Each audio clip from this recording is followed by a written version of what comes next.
there. But we have a bit of an order. So the young William Mumford, the recently graduated engineer,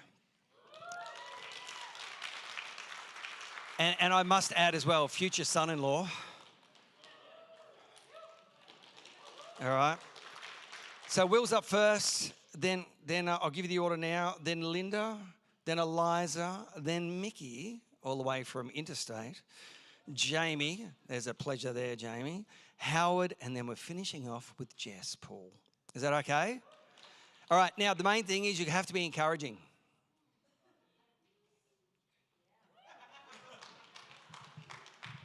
Thanks, Mark.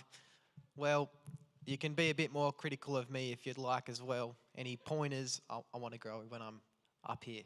So to start off, I kind of thought it would be, good to say, how good is God? I mean, yep. I mean, God's amazing.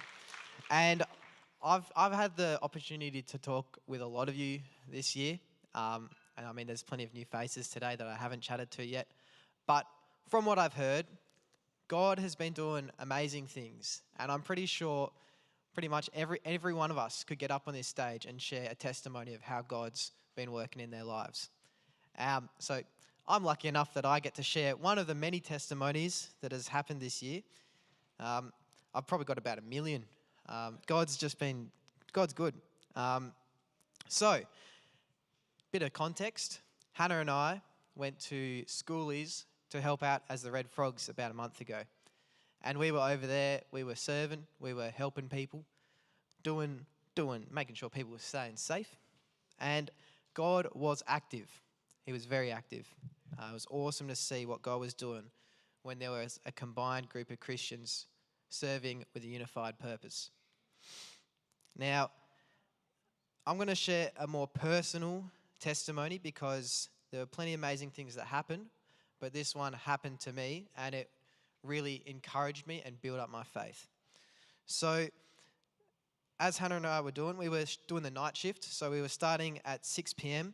and pretty much walking around cooking pancakes, responding to incidents and making sure people were safe until about 4:30 or 5 in the morning. And I tell you what, after the first day, my feet were cooked. After the second day, my feet were even more cooked.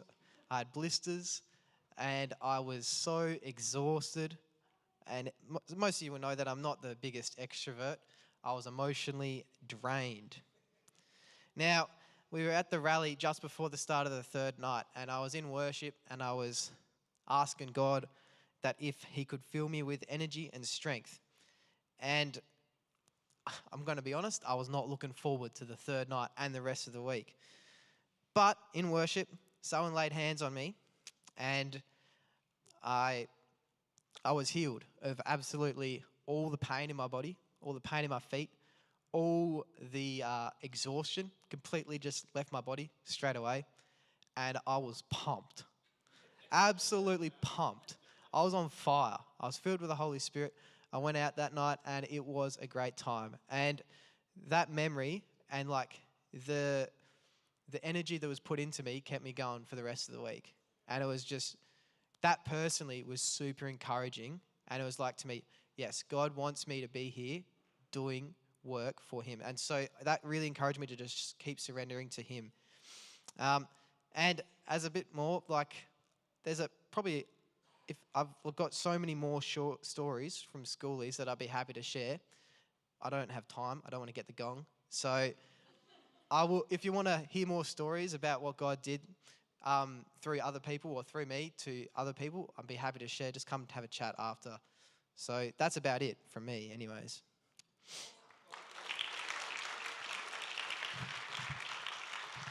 Mate, I was so close to hitting it once. All right, Linda, where are you?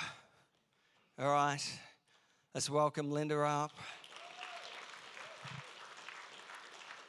And I think one of the most impacting testimonies I've ever heard at this service was your first one you did a couple of years back.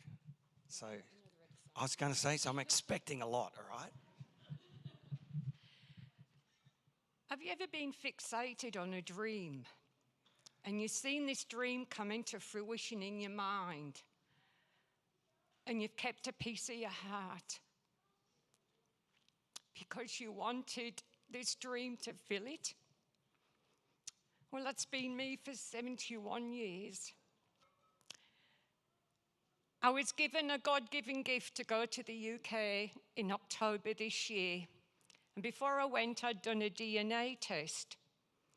And unbeknown to me, a niece in the UK had also done one. And we reconnected after not seeing her since she was 4.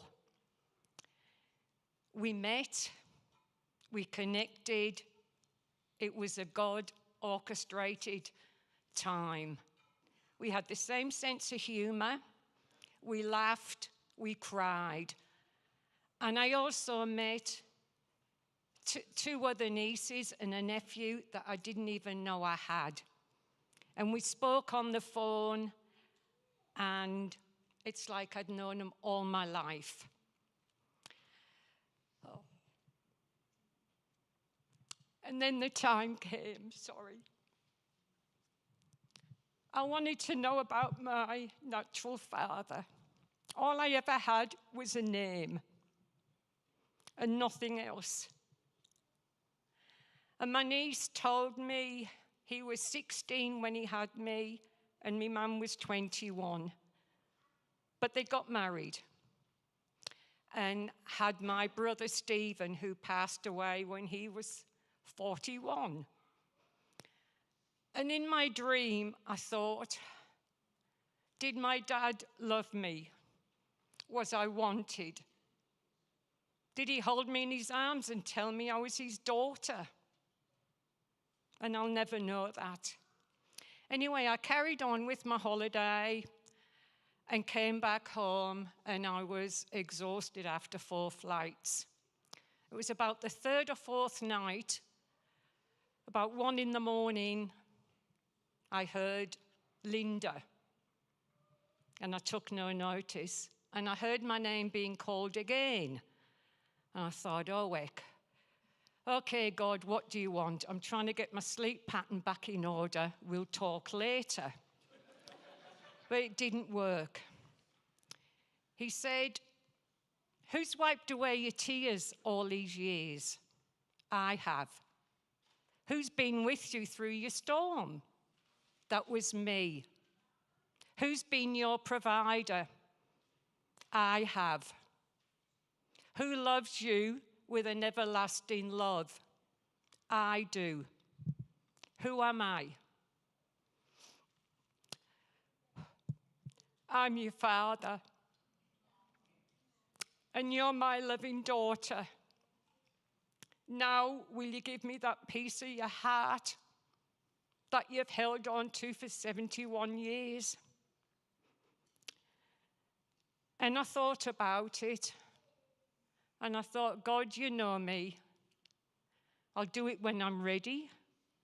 It's not going to happen overnight. It's going to take me time. It's been a part of me. But you will get it, but I can't say when.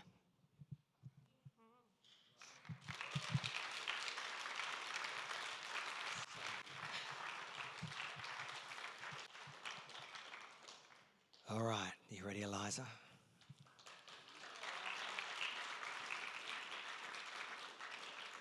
Can I just say, as Eliza gets up, I've watched Eliza over the last few times I've gone to chapel at Transformations.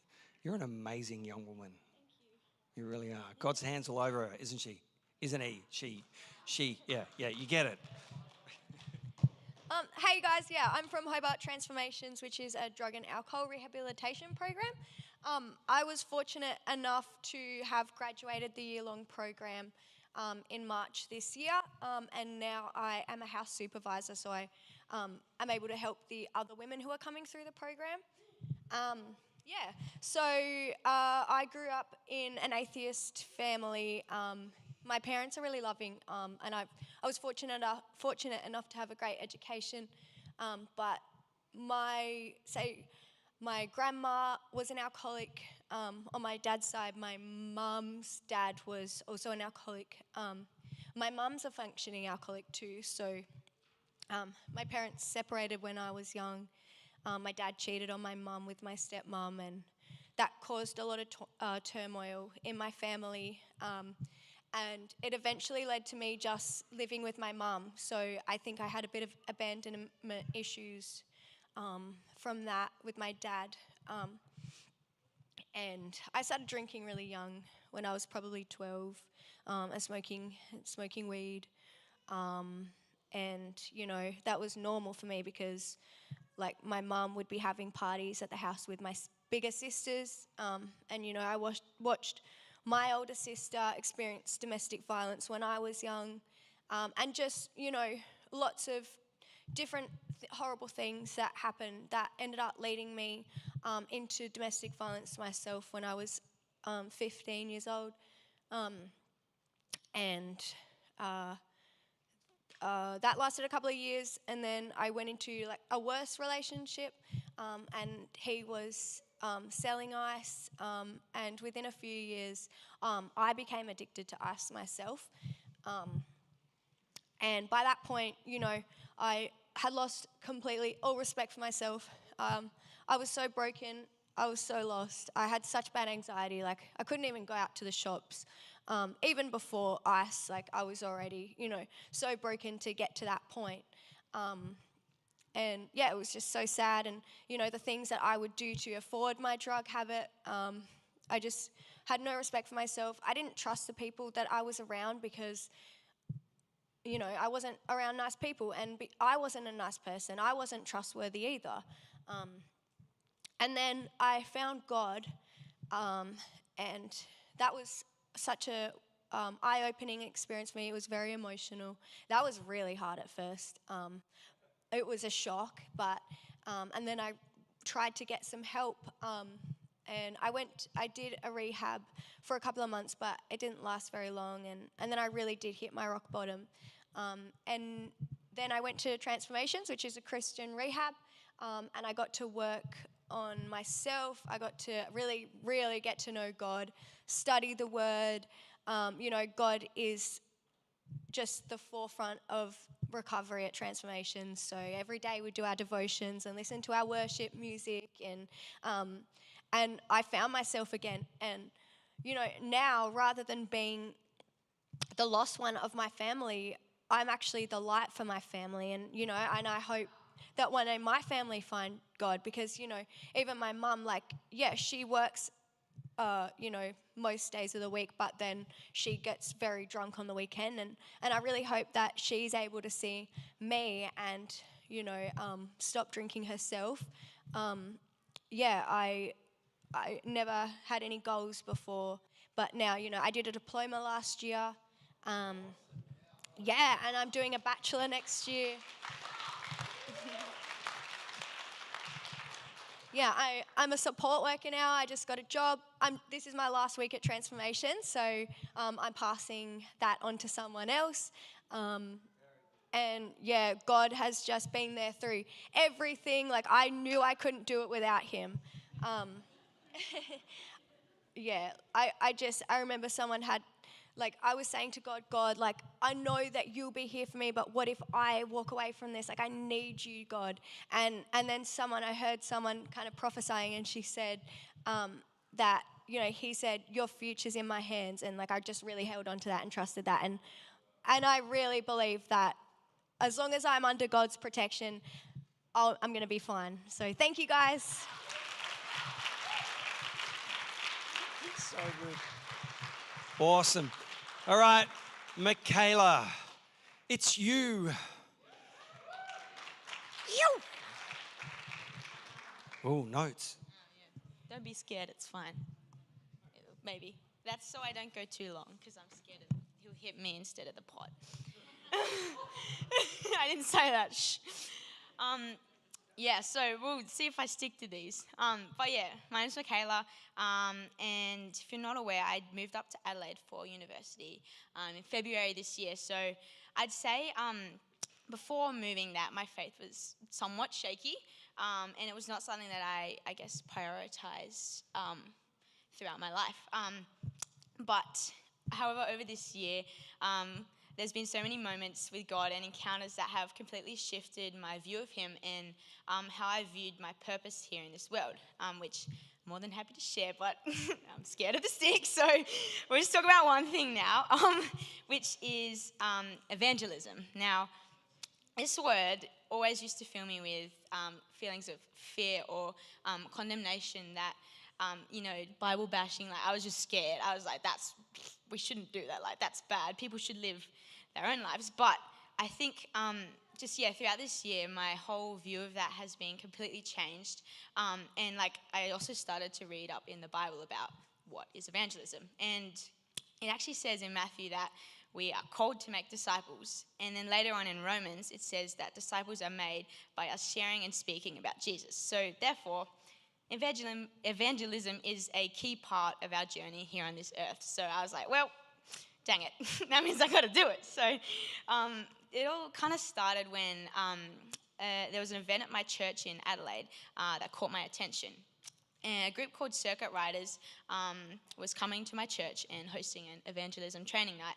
And so I was like, let's go. Let's see what this is about. And so I signed up.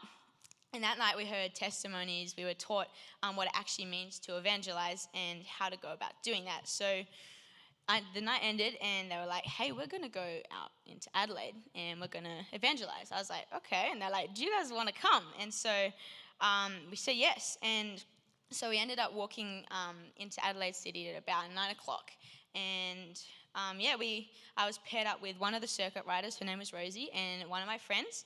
And we all prayed together. And then Rosie went and she talked to a few people to be like, it's not that bad, guys. Don't be so scared. And then once she finished, I was like, oh, no, this is the part where I have to do that. And I was petrified. I was like, no, I don't want to do this. And so we were walking just throughout Rundle Mall in Adelaide, and I was just thinking, I was like, oh, what if I say the wrong thing? What if people get angry? What if I pick the wrong person? Like, this is, I could get this wrong. And so I was just walking and thinking all these things, and I was also trying to be attentive to the Holy Spirit. I was like, lead me wherever you want to go, but also I was like, I don't want to go over there. That looks scary. They are my age. I don't want to talk to them. And so it was very obvious that I'm not good at multitasking, because eventually I just got exhausted and I stopped thinking. But it wasn't intentional, but instead of thinking, I just started looking.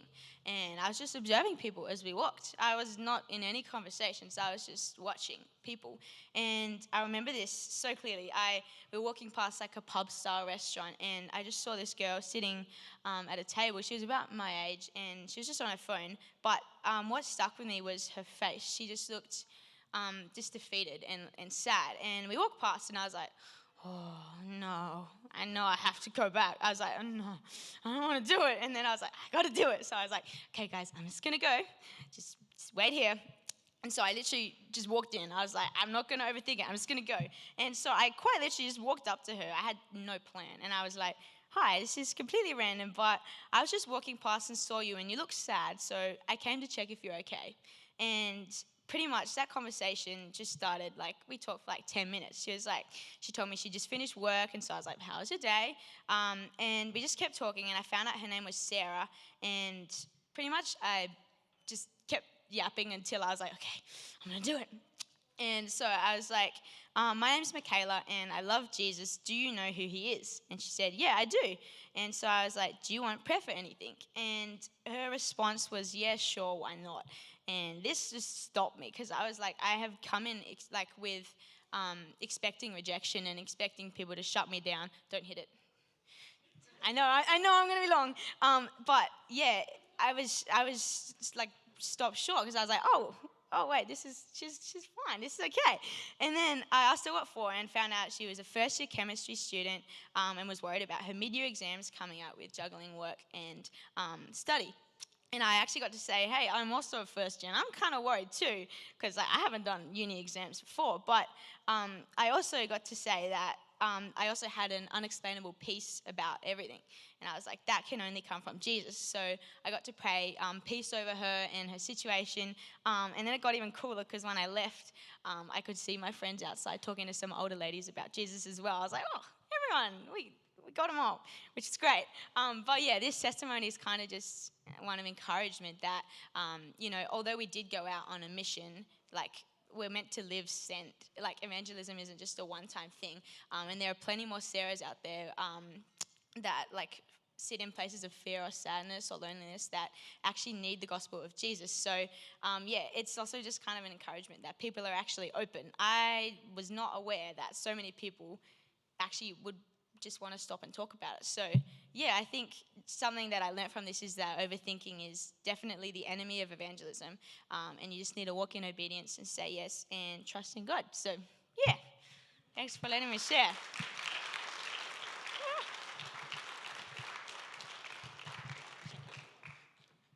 And the only reason I said no is because Mickey's my daughter and I'm scared of her.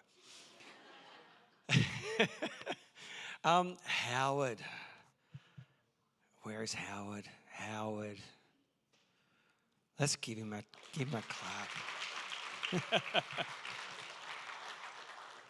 All right, you ready? Oh, come on, Howard.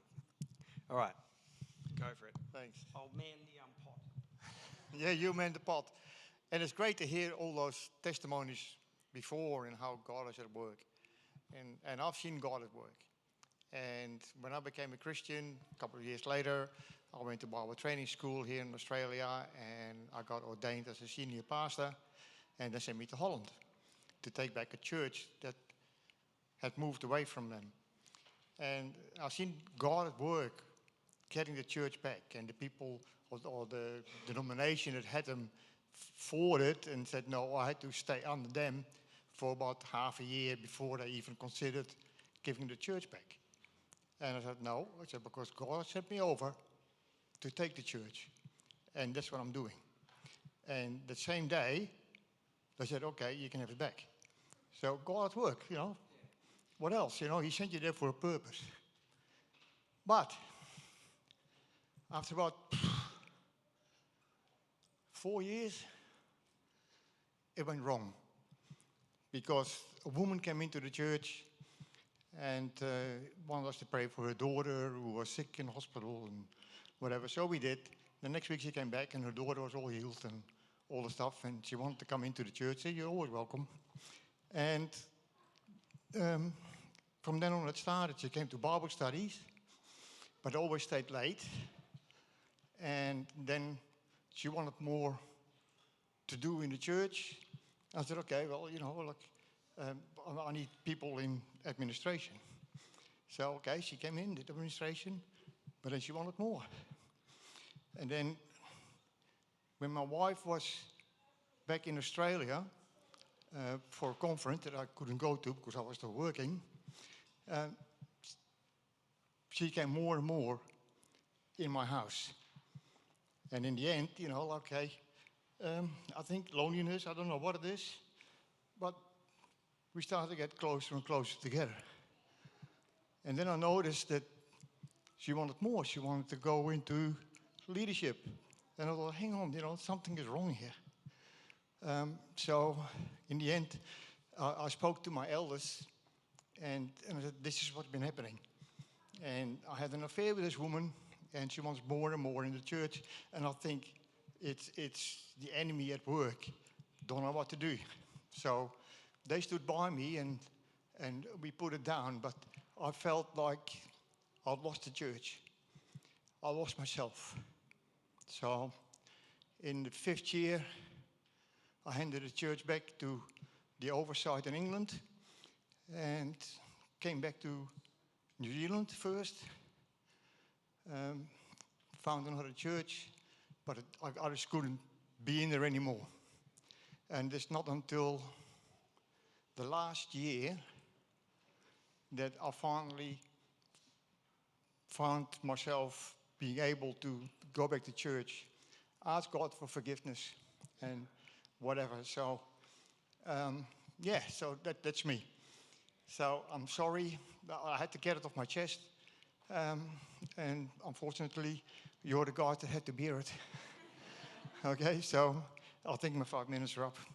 And I wanted to be up.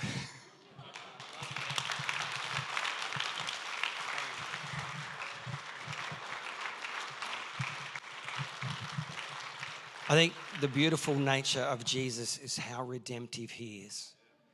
And I don't think anyone has ever stood on this platform innocent. So Howard, we love you. Thank you for sharing it, because it helps us to know how to love you. So we really appreciate that. Where is Jess? Come on, Jess.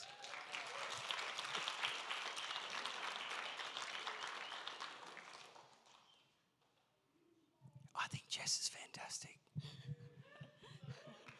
I also waffle. So, I've written it down. No, I wrote it down. It'll only take a couple minutes. Alrighty. So, oh gosh. I like lists. I don't like just fluffing my way through life. I like to have stuff written down so I can tick it off. And every year, I make a plan for how to grow in God. And it's always a list. So 2 years ago, Callum and I decided we'd read through the whole Bible together. Well, separately, but you know. And it was a race. And I finished in October. And then nothing much happened after that because I'd ticked my box. Then last year, at the end of the year, God asked me to do something hard, and I listened to him and was obedient, and it caused a huge change in my life and my family's life. And it set us on a different path, and it took us here, and it's been a beautiful year. But in January, because that was a year ago specifically today, in January, I was just like, well, I've been obedient to God. I've done what he asked me to do. Tick. And then I've kind of coasted on that for the year. And I realised that, you know, I hadn't really made a plan for the year. And that's kind of just now, looking back, I've been like, oh, crap, that was no good. Anywho, so, lost my place. Yep. In January, I felt good because I'd listened. Tick. And I'd acted. Tick. Happy days. Didn't have a plan. Sure, I pray when I've got an issue or I need God's help in something in life, but God made me quite a practical person. I'm quite capable and I get things done. I don't necessarily ask him to come along for the process. And I was thinking recently, I was procrastinating. I was sitting at my sewing desk and I had a lot of curtains to hem. Thanks, Mum. And I was like, oh, you know, just off with the fairies, thinking about God. And I was like, what's my favourite thing about God? Oh, my favourite thing about God is his faithfulness. How he's always there. He's always the same. And regardless of whether we are or aren't, you know, always talking to him, he always is listening and he's always there wanting to talk to us. And so I was pretty impressed with that thought. Tick. That was my God content. Got on with my sewing. Popped on my Callum's headphones with my Reliant K and Switchfoot album because I like it a lot. And I thought it was on repeat, but it wasn't. And this random song came on, and I'll find it. There's a couple of lines from it that really struck me, and it said, "The funny thing about pride is that you have it all your life. The moment you think you don't, it's gotten in your eyes." And I just stopped. I can't do two things at once. I stopped, and I listened to it again. And then I had a little cry. I had a little praise party with God, and then got on with my sewing. And I realised that I do stuff on my own and don't necessarily take God along in the process of my everyday life. So that was the Saturday night. Then on the Sunday, Mrs. Becker said that, she came to share that there are some people who might feel like they can do it all on their own and they don't need God. And I was like, oh no, that's not me. I dealt with that yesterday. Tick. And later I realised that God had been talking to me gently and reminding me that yes, though I can do it myself, it's better if we, God and I, do life together. God is faithful, he loves us, and he wants to do us to do daily life with he wants to do daily life with us. Not as a tick the box, but because he loves us and he wants connection. And I know when I've taken the time to talk to God and to involve him in my everyday life, I'm less stressed, less grumpy. I work night shifts, so I'm grumpy a lot. And I'm able to look up from my little life and to see the people around me. And I realize that God gives my life and our lives purpose.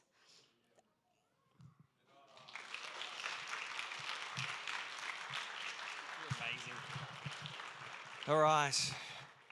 Well, I hope you guys have been encouraged. If I had to add a testimony this year, it would be how amazing God is, that he gives me the opportunity to be with you guys every week. You guys are an amazing church. If you're visiting, you're part of the church this week. So own that, be in that, you're amazing.